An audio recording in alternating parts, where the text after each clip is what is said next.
Hello बच्चों, welcome back to my channel concept with Saloni. जैसा कि हम लोगों ने कल अपना चैप्टर धातु और अधातु पूरा कंप्लीट कर चुके थे, बट मुझे पता है आप लोग का सब क्लियर हो गया होगा, लेकिन धातुओं की क्रियाशीलता याद नहीं होगी। कौन सी धातु अधिक क्रियाशील होती है, कौन सी कम होती है। कुछ लोग को याद होगा और कुछ लोगों को याद करने में कठिनाई होगी। तो आज हम देखेंगे इसको हम ट्रिक से कैसे याद कर लें। और इतनी अच्छी ट्रिक है, इतनी बेहतरीन ट्रिक कि आप लोगों को इतने अच्छे से याद हो जाएगा। अगर आप लोग सोते भी रहेंगे ना, फिर भी नींद में ही आप बता देंगे कौन सी धातु क्रियाशील है सबसे अधिक, कौन सी कम है। तो चलिए आज हम अपनी क्लास स्टार्ट करते हैं। इससे पहले आप लोग वीडियो को लाइक कर दीजिए, चैनल को सब्सक्राइब कर दीजिए और कमेंट करके बताइएगा आपको ट्रिक कैसे लगी। इसके बाद हम लोग 50 MCQ क्वेश्चन करेंगे जो एग्ज़ाम में बार बार पूछे गए हैं, आपके लिए बहुत ज़्यादा इम्पॉर्टेंट है।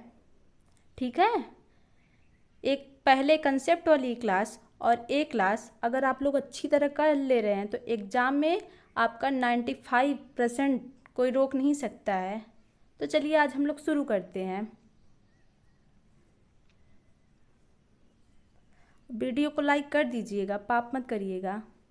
ठीक, चलिए देखिए, धातुओं की क्रियाशीलता घटता क्रम है, मतलब पहले सबसे अधिक क्रियाशील धातु, फिर उससे कम क्रियाशील, फिर उससे कम क्रियाशील, ऐसे अवरोही क्रम में। ठीक है ना, धातुओं की क्रियाशीलता का घटता हुआ क्रम है। देखिए आपकी ट्रिक है, केदारनाथ का माली, जो केदारनाथ का माली है आलू ज़रा फीके पकाता है। केदारनाथ का माली जो है आलू ज़रा फीके पकाता है, क्योंकि है आगे आओ। ठीक है, ये आपकी ट्रिक है, याद कर लीजिएगा। केदारनाथ का माली आलू ज़रा फीके पकाता है, क्योंकि है आगे आओ। यही आपकी ट्रिक है। चलिए अब मैं बताऊँ ट्रिक काम कैसे करती है। 1 मिनट रुकिए, इरेज कर दूँ तब अच्छे समझ में आएगा।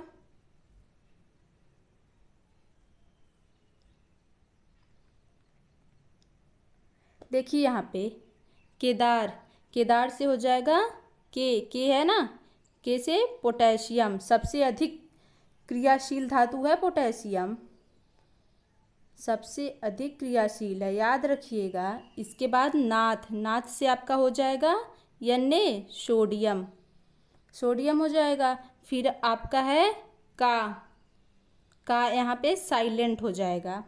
ठीक है ना, साइलेंट मतलब इसका कुछ मतलब नहीं निकलेगा। और माली, माली से यमजी, यमजी से मैग्नीशियम। ठीक, आलू, आलू से एल्यूमिनियम, एल एल्यूमिनियम। जरा, जरा जिंक, जेडियन जिंक। फीके से आपका हो जाएगा Fe आयरन। और पकाता से Pb लेड, है से हाइड्रोजन, क्योंकि Cu हो जाएगा, क्योंकि से कापर। फिर है से हो जाएगा Hg मरकरी, आगे से हो जाएगा Ag सिल्वर। और आओ यहाँ पे Au हो जाएगा गोल्ड। ठीक है ना, क्लियर है। चलिए फिर से देख लीजिए, यहाँ पे देखिए केदार से हो जाएगा के पोटेशियम, और नाथ से हो जाएगा सोडियम, माली से हो जाएगा मैग्नीशियम, आलू से एल्यूमिनियम, और जरा से हो जाएगा जिंक, फीके से हो जाएगा आपका आयरन, और पकाता से हो जाएगा लेड Pb, है से हाइड्रोजन H, क्योंकि से हो जाएगा कॉपर, है से Mg मरकरी, और आगे से हो जाएगा Ag सिल्वर, आओ से Au, और Au जिसको हम बोलते हैं गोल्ड। सबसे अधिक क्रियाशील आपकी पोटेशियम है और सबसे कम क्रियाशील आपकी Au है, जो सोना है सबसे कम क्रियाशील है। याद हो जाएगा ना आप लोगों को। चलिए 1 मिनट रुकिए, हट गया। चलिए आगे हम अपना क्वेश्चन देखते हैं। देखिए हम लोग का क्वेश्चन है जो एग्ज़ाम में बार बार पूछा गया है, और आप लोग पूरा वीडियो देखिएगा, कमेंट करके बताइएगा कि आपके कितने क्वेश्चन सही हो रहे हैं, नहीं तो क्या होगा, पाप लग जाएगा। पाप वाला काम मत करिएगा और सही सही बताइएगा। चलिए ठीक है, अब हम लोग अपना क्वेश्चन देखते हैं। हम लोग का पहला क्वेश्चन है, धातुओं की प्रकृति कैसी होती है। जो धातु हैं उसकी प्रकृति कैसी होती है। तो आपकी जो धातुएं हैं इनकी प्रकृति विद्युत धनात्मक होती है। ठीक, एक मिनट,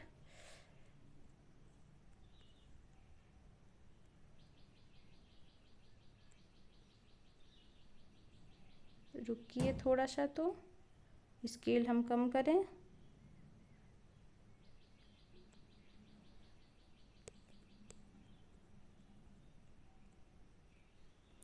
तो आपकी जो धातुएं हैं उनकी प्रकृति विद्युत धनात्मक होती है। ठीक है ना, क्लियर है। हमारा दूसरा क्वेश्चन है, कौन सी धातु कमरे के ताप पर द्रव अवस्था में पाई जाती है। ऐसी कौन सी धातु है। कल आप पूरा कंसेप्ट पढ़े थे ना, पूरा जिसका जो कल वीडियो देखा होगा उसका पूरा कॉन्सेप्ट क्लियर होगा और वो पूरा सही सही आंसर कर लेगा। और जो नहीं देखा है जाके एक बार देख लीजिए, पूरा वीडियो देखिए, फिर उसके बाद बताइए कि समझ में आ रहा है कि नहीं आ रहा है। ये नहीं है कि पहले खोल लें वीडियो, उसके बाद पहले ही जज कर लें और फिर छोड़ दें। ठीक, चलिए देखते हैं दूसरा क्वेश्चन। कौन सी धातु कमरे के ताप पर द्रव अवस्था में पाई जाती है।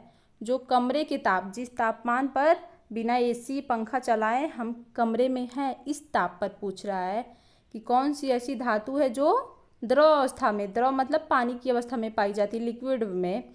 तो आपकी हो जाएगी पारा। पारा क्या है, द्रव अवस्था में पाई जाती है। ठीक है ना, कमरे के ताप पर ये पारा जो है आपकी Hg द्रव अवस्था में पाई जाती है। हमारा नेक्स्ट क्वेश्चन है, सबसे अधिक सक्रिय धातु कौन सी है। अभी हम लोग ट्रिक देखे थे ना, सबसे अधिक सक्रिय धातु कौन सी है, पोटेशियम। पोटेशियम क्या है, सबसे अधिक सक्रिय धातु है। हमारा नेक्स्ट क्वेश्चन है, धातुओं के ऑक्साइड सामान्यतः होते हैं। जो धातु है उसके ऑक्साइड सामान्यतः क्या होते हैं। तो कल मैं आप लोगों को बताई थी, जो धातु के ऑक्साइड है ये क्षारीय होते हैं, जबकि अधातु के ऑक्साइड अम्लीय होते हैं। याद रखिएगा, आपके एग्जाम का क्वेश्चन है, कोई लापरवाही नहीं। यहाँ पे पूछ दिया है, अधातुओं के ऑक्साइड सामान्यतः होते हैं, जो अधातु है उसके ऑक्साइड सामान्यतः क्या होते हैं। तो आपका हो जाएगा अम्लीय।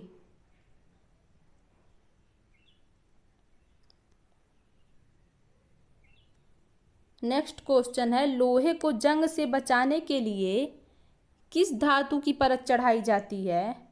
तो लोहे को अगर जंग से बचाना है तो किस धातु की हम परत चढ़ाएंगे। तो हो जाएगा आपका जस्ता।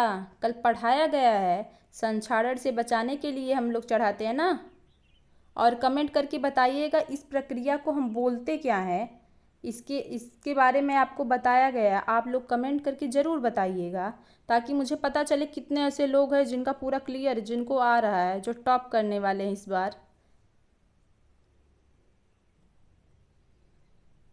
नेक्स्ट है, स्टेनलेस स्टील में लोहे के साथ क्या मिलाया जाता है। तो स्टेनलेस स्टील में लोहे के साथ निकिल और क्रोमियम मिलाया जाता है। ये भी आपके कॉन्सेप्ट से क्वेश्चन है। कौन सी अधातु चमकदार होती है। अपवाद है, मैं आपको बार बार समझाई हूँ कि यही ऐसी अधातु है जो चमकदार होती है। और अपवाद एकदम अच्छे से याद करिएगा, मैं बार बार अपवाद के बारे में बताई हूँ, उसको एकदम क्लियर कर लीजिएगा। तो आयोडीन जो आपका है ये अधातु चमकदार होती है। और नेक्स्ट है, धातुएं अम्लों के साथ अभिक्रिया करके कौन सी गैस उत्पन्न करती है। तो जो धातुएं हैं वो अम्लों के साथ अभिक्रिया करके हाइड्रोजन गैस उत्पन्न करती है। नेक्स्ट क्वेश्चन आपका, सोना और चांदी को गलाने के लिए किस अम्लराज का उपयोग होता है? सोना और चांदी को गलाने के लिए जो सुनार होते हैं अम्लराज का उपयोग करते हैं। वो किस अम्लराज का उपयोग करेंगे? तो आपका हो जाएगा HCl+ या NO3। कौन सी धातु चाकू से काटी जा सकती है? वैसे तो सामान्यतः धातुएं कठोर होती है, लेकिन कुछ धातुएं हैं जो अपवाद के रूप में है, वह बहुत बहुत ज़्यादा मुलायम होती है, जिन्हें चाकू से काटा जा सकता है। तो वो आपका हो जाएगा सोडियम। देख लीजिए, कोई भी क्वेश्चन कंसेप्ट से बाहर नहीं जाएगा, इसीलिए बोल रही हूँ बार बार। एक बार जाके कॉन्सेप्ट वाली वीडियो देख के क्लियर कर लीजिए, उसके बाद आप क्वेश्चन करिए, फिर ना हो तो मुझसे बताइएगा।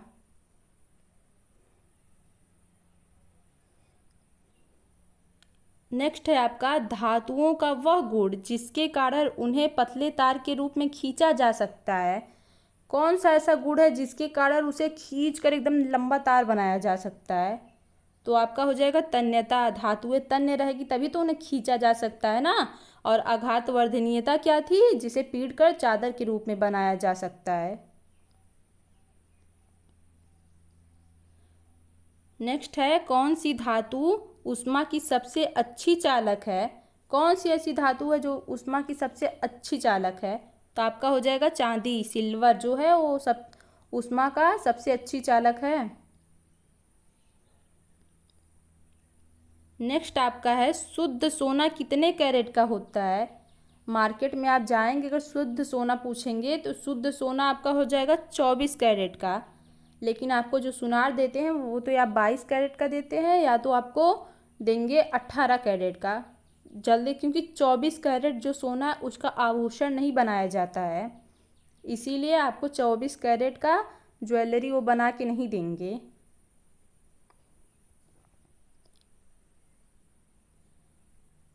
एल्यूमीनियम पर मोटी ऑक्साइड की परत बनाने की प्रक्रिया क्या कहलाती है? तो एल्यूमीनियम पर मोटी ऑक्साइड बनाने की प्रक्रिया आपकी एनोडीकरण कहलाती है। नेक्स्ट है, कौन सी धातु ठंडे जल के साथ तीव्रता से अभिक्रिया करती है? कौन सी ऐसी धातु है जो ठंडे जल के साथ तीव्रता से अभिक्रिया करेगी? तो आपका हो जाएगा सोडियम। सोडियम एक ऐसी धातु है जो ठंडे जल के साथ बहुत तेजी से अभिक्रिया करती है। नेक्स्ट है, धातु जो जल के साथ अभिक्रिया नहीं करती है। कौन सी ऐसी धातु है जो जल के साथ अभिक्रिया नहीं करती है? तो आपका हो जाएगा तांबा। तांबा जो है, तांबा के बर्तन में अगर पानी वानी रख देंगे आप तो अभिक्रिया कर लेगा? नहीं करेगा ना। तो तांबा ऐसी धातु है जो जल के साथ अभिक्रिया नहीं करती है। और समझ में आ रहा है तो लाइक कर दीजिएगा, पाप मत करिएगा आप लोग। नेक्स्ट आपका क्वेश्चन है, भर्जन की प्रक्रिया में क्या किया जाता है? आखिर भर्जन जो है, रोस्टिंग है, उसकी प्रक्रिया में क्या किया जाता है? तो आपका हो जाएगा सल्फाइड अयस्क को गर्म करना। सल्फाइड अयस्क को क्या करते हैं हम लोग? गर्म करते हैं ना, वही भर्जन की प्रक्रिया है। भर्जन निस्तापन आप लोग को बताया गया है। नेक्स्ट है, अयस्क से धातु का निष्कर्षण क्या कहलाता है? तो अयस्क से धातु निष्कर्षण मतलब धातु को निकालने की प्रक्रिया धातुकर्म कहलाती है। नेक्स्ट, सिनेबार किसका अयस्क है? जो सिनेबार आपका है वो किसका अयस्क है? तो वो आपका हो जाएगा पारे का अयस्क है। जो पारा है Hg का अयस्क सिनेबार होता है। कौन सी अधातु विद्युत की सुचालक है? मतलब ऐसी कौन सी अधातु है जिसमें विद्युत प्रवाहित किया जा सकता है, जो जिसमें वह विद्युत की सुचालक है? मतलब अगर आप विद्युत धारा प्रवाहित करेंगे ना तो उसमें अच्छी तरह से वो चला जाएगा। तो आपका हो जाएगा ग्रेफाइट। ये भी अपवाद है। ठीक, जाके ना क्लियर कर लीजिएगा सब। बॉक्साइट जो आपका है किस धातु का अयस्क है? तो बॉक्साइट जो आपका है एल्यूमिनियम का अयस्क है।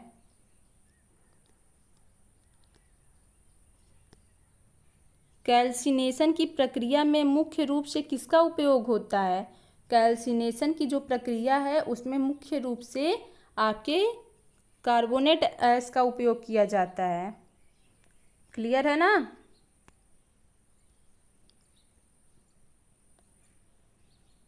नेक्स्ट है, धातु के साथ अधातु के जुड़ने पर क्या बनता है? अगर धातु के साथ अधातु जुड़ जाए तो क्या बनेगा?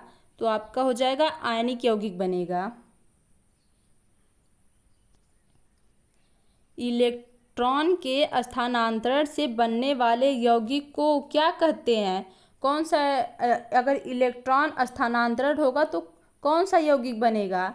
तो आपका हो जाएगा आयनिक यौगिक बनेगा। यही तो इलेक्ट्रॉनों का आदान प्रदान करता है ना। स्थानांतरण मतलब होता है एक जगह से दूसरी जगह भेजना, आदान प्रदान करना। कौन सा अधातु कमरे के ताप पर द्रव होता है? आप धातु तो पढ़ लिए कि कौन सी ऐसी धातु है जो कमरे के ताप पर द्रव होगी, तो वो आपकी हो जाएगी पारा। लेकिन जब अधातु पूछा है तो आपकी ब्रोमीन अधातु है जो कमरे के ताप पर, कमरे का ताप मतलब मैं आपको बार बार बता रही हूँ, कमरे का ताप मतलब नॉर्मल ताप, जिस ताप में आप कमरे में बैठे हैं। ये नहीं कि पंखा चला लिए, एसी चला लिए, उस ताप पर नहीं, सामान्यतः जिस ताप पर बैठे हैं उस ताप पर आपकी जो ब्रोमीन अधातु है या द्रव रूप में होती है। सक्रियता श्रेणी में सबसे नीचे स्थित धातुएं कैसी होती है? अभी आप लोग सक्रियता श्रेणी समझे, इसमें जो सबसे नीचे धातुएं होती है कैसी होती है? ये आपकी हो जाएगी कम अभिक्रियाशील।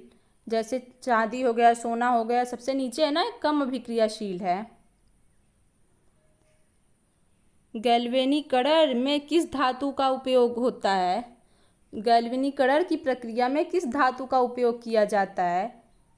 जो लोहे के संक्षारण से बचाने के लिए इसका उपयोग किया जाता है ना, जस्ते की परत चढ़ाई जाती है।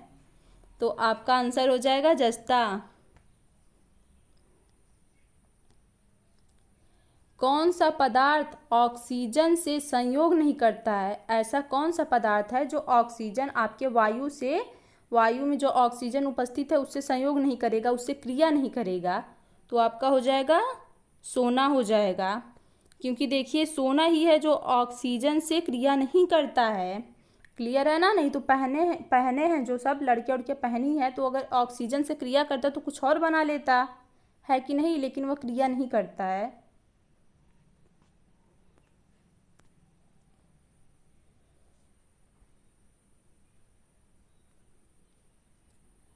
नेक्स्ट है, अयस्क में उपस्थित अशुद्धियों को क्या कहते हैं? अगर जो अयस्क में अशुद्धियाँ उपस्थित है, मिली हुई है, जैसे रेत हो गया, रेत के कण हो गए, मतलब बालू का कण हो गया, मिट्टी हो गई, उस अशुद्धि को हम क्या कहते हैं? तो उस अशुद्धि को हम गैंग कहते हैं। ठीक है ना? क्लियर है ना? क्या कहेंगे उस अशुद्धि को?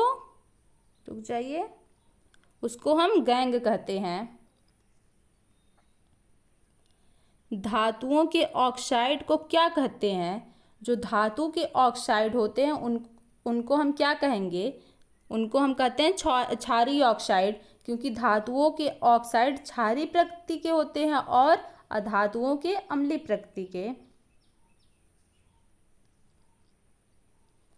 नेक्स्ट आपका है, सबसे अधिक तन्य धातु कौन सी है?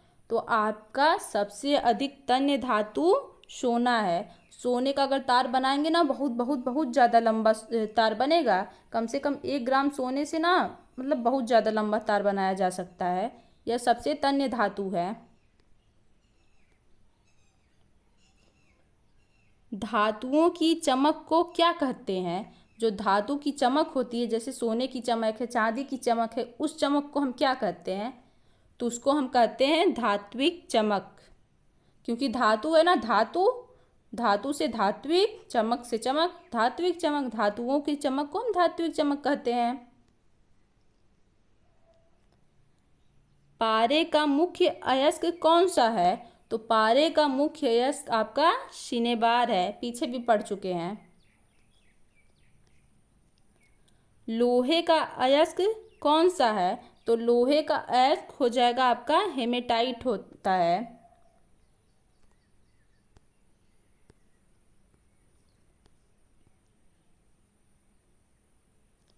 नेक्स्ट आपका है, कौन सी गैस उत्सर्जित होती है जब धातुएं भाप के साथ अभिक्रिया करती हैं? जब धातुएं भाप के साथ अभिक्रिया करती है तो कौन सी गैस उत्सर्जित होती है, मतलब कौन सी गैस निकलती है? तो आपका हो जाएगा हाइड्रोजन गैस। क्लियर है ना? जब धातु को हम भाप के साथ अभिक्रिया कराएंगे तो हाइड्रोजन गैस निकलती है। तांबा और जस्ता मिलकर क्या बनाते हैं? तांबा और जस्ता को अगर हम मिलाएंगे ना, वो मिलकर आपस में पीतल बनाते हैं। तांबा और जस्ता आपस में अभिक्रिया करके आपस में मिलकर, मतलब उनको मिलाकर आपस में पीतल बनाया जाता है। कांसा जो ब्रोंज है किस किस का मिश्रण है? तो आपका कांसा जो है तांबा और टिन का मिश्रण है। अब पूछा है अमलगम क्या है?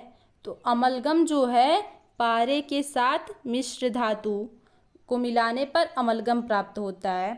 पारे के साथ आपका, पारे के साथ मिश्र धातु।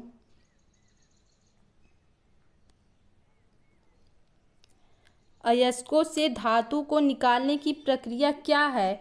आखिर हम जो अयस्क है उसको हम धातु से निकालते हैं तो वो प्रक्रिया क्या कहलाती है? जैसे मान लीजिए प्रकृति में तो धातुएं शुद्ध रूप में पाई नहीं जाती हैं, पता है ना आप लोग को, आप लोग पढ़े हैं कि कुछ धातुएं होती हैं जो शुद्ध रूप में नहीं पाई जाती हैं, कुछ होती हैं सामान्यतः। तो उनको हम क्या करते हैं, तो उनको हम शुद्ध रूप में लाने के लिए कुछ न कुछ प्रक्रिया अपनाते हैं ना। तो अयस्कों से धातु को निकालने की प्रक्रिया धातु कर्म कहलाती है।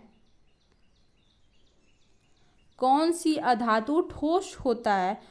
ऐसे तो सब अधातुएं जो है वो भंगुर होता है ना, लेकिन कौन सा ऐसा धातु है जो आपका ठोस हो जाएगा?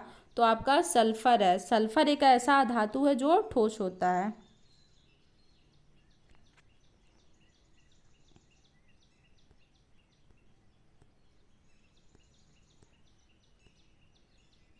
नेक्स्ट आपका है, धातुओं के तार बनाने की गुण को क्या कहते हैं?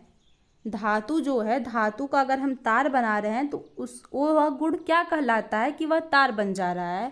तो उसका हो जाएगा तन्यता का गुण, जिसके कारण उसको हम एकदम खींच कर तार बना लेते हैं। तन्यता से याद रखिएगा, जैसे जो गाँव के हम समझ जाएंगे, तन्यता मतलब तान कर उसको हम क्या कर सकते हैं, तार बना सकते हैं। धातुओं के चादर बनाने के गुण को क्या कहते हैं? ऐसा कौन सा गुण है धातुओं का जिसके कारण हम उसे चादर बना देते हैं? तो आपका हो जाएगा आघात वर्धनीयता। आघात वर्धनीयता के कारण हम उसे चादर बना सकते हैं। कोई धातु है, अगर लोहा ही है, लोहा ले लो, लोहा की मान लो कोई लोहे की छड़ ले लो, उसको पीट पीट के तार के रूप में बना देते हैं ना, तो वही आघात वर्धनीयता का गुण है कि उसे हम तोड़ नहीं सकते हैं। ये नहीं है कि भंगुर है, उसको एक हथौड़ा मारे और टूट जाएगी। मिट्टी तो है नहीं, चौक तो है नहीं कि उसको हम मारेंगे और टूट जाएगा, टूटेगा नहीं, वो फैलेगा। वही आघात वर्धनीयता का गुण होता है। सक्रियता श्रेणी में हाइड्रोजन से ऊपर स्थित धातुएं क्या कहलाती है? तो आपकी सक्रियता श्रेणी में हाइड्रोजन से ऊपर स्थित धातुएं अम्ल से H2 विस्थापित करती है। पूछा है ना, सक्रियता श्रेणी, यहाँ पे रुकिए, देखिए है, सक्रियता श्रेणी में हाइड्रोजन से ऊपर स्थित धातुएं क्या करती है? तो ये आपका हो जाएगा अम्ल से H2 विस्थापित करती हैं।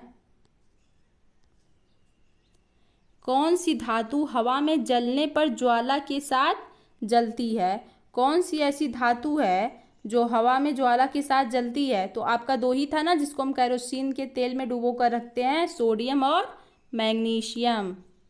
इसको हम खुले नहीं छोड़ते, इसको हम केरोसिन के तेल में डुबो कर रखते हैं, नहीं तो ये वायु से, हवा से क्रिया करके जलने लगती है। अधातुएं इलेक्ट्रॉनों को क्या करती हैं, पूछा है अधातुएं इलेक्ट्रॉनों को क्या करती हैं। तो जैसे धातुएं जो थी वो इलेक्ट्रॉन त्यागती थी और प्लस धनायन बना लेती थी, लेकिन अधातुएं इलेक्ट्रॉन ग्रहण करती है और ऋणायन बना लेती है। क्लियर है ना। धातुएं इलेक्ट्रॉनों का क्या करती हैं, अब वही है, घुमा दिया है। धातुएं इलेक्ट्रॉनों का क्या करती हैं, तो धातुएं जो है इलेक्ट्रॉन त्यागती हैं और धनायन बना लेती हैं। 1 मिनट रुकिए, बड़ा हो जा, हो गया।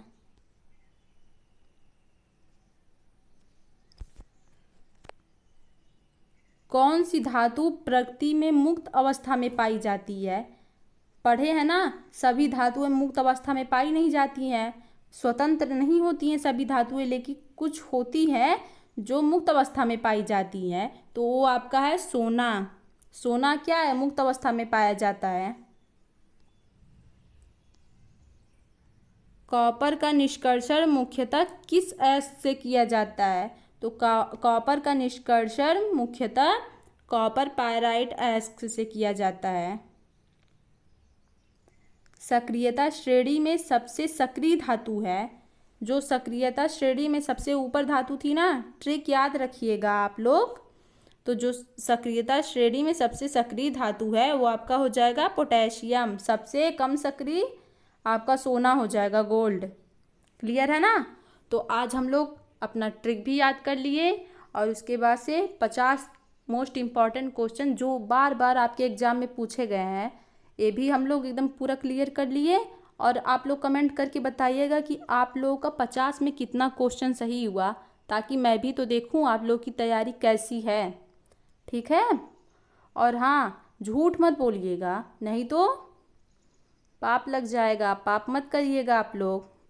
ठीक है। और अगर वीडियो अच्छा लगा हो तो लाइक कर दीजिएगा, कमेंट कर दीजिएगा और चैनल को सब्सक्राइब कर लीजिएगा, ताकि आने वाली वीडियो आप तक पहुंचती रहे।